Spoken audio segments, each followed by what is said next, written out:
মধ্যপ্রাচ্যে কি আবার যুদ্ধের ঘণ্টা বাজছে? আমেরিকা ইসরায়েলকে ঠেকাতে কি এবার পরমাণু বোমার পথে হাঁটবে ইরান? তাহলে কি পৃথিবী নতুন কোনো পরমাণু উত্তেজনা দেখতে যাচ্ছে?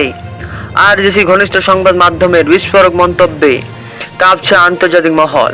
তাহলে কি আলোচনার টেবিল ছেড়ে এবার পারমাণবিক শক্তিকে ঢাল বানাতে চাইছে তেহরান, নাকি এটি শুধু প্রতিপক্ষকে বার্তা দেওয়ার কৌশল? পরমাণু বোমা তৈরি করা ছাড়া ইরানের সামনে আর কোনো বিকল্প নেই, এমন বিস্ফোরক দাবি করেছে ইরানের ইসলামিক রেভলিউশনারি গার্ড ক্রস বা আইআরজিসি। ঘনিষ্ঠ সংবাদ মাধ্যম ফাস্ট news no choice but do build atom bomb শিরোনামে এই মন্তব্য বলা হয়েছে, আমেরিকা ও ইসরায়েলের সামরিক চাপ ঠেকাতে ইরানের প্রয়োজন পারমাণবিক প্রতিরোধ ক্ষমতা। আরজেসি দাবি, যুক্তরাষ্ট্র ও ইসরায়েলের সামরিক চাপের মুখে ইরানের নিরাপত্তা নিশ্চিত করতে হলে পারমাণবিক প্রতিরোধ ক্ষমতা অর্জন করতেই হবে।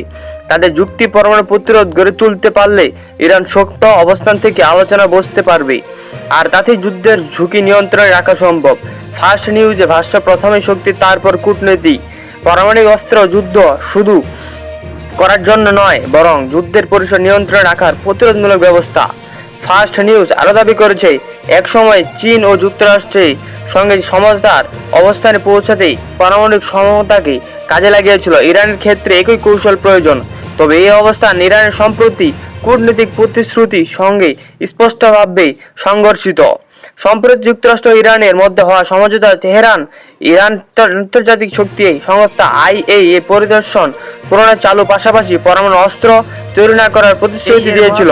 এদিকে বলেছেন, শুধু আশ্বাস যথেষ্ট নয়, নিশ্চিত হলে ইরান পারমাণবিক কর্মসূচি পূর্ণাঙ্গ কার্যকর যাচাই প্রয়োজন।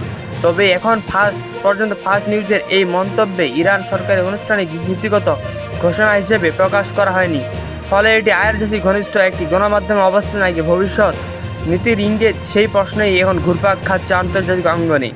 একদিকে কূটনৈতিক আলোচনা, অন্যদিকে পরমাণুর পক্ষে জোরালো সওয়াল। মধ্যপ্রাচ্যে আকাশে আবারও ঘনিয়ে আসছে পারমাণবিক উত্তেজনা কলামে, নাকি এটা কেবল কূটনৈতিক দাবার কোটরে নতুন চাল? উত্তর লুকিয়ে আছে তেহরানের পরবর্তী সিদ্ধান্তে। সবার নজর এখন ইরানের পরবর্তী পদক্ষেপের দিকে। তাদের একটি সিদ্ধান্তই এখন বলে দিতে পারে পুরো অঞ্চলের নিরাপত্তা সমীকরণ।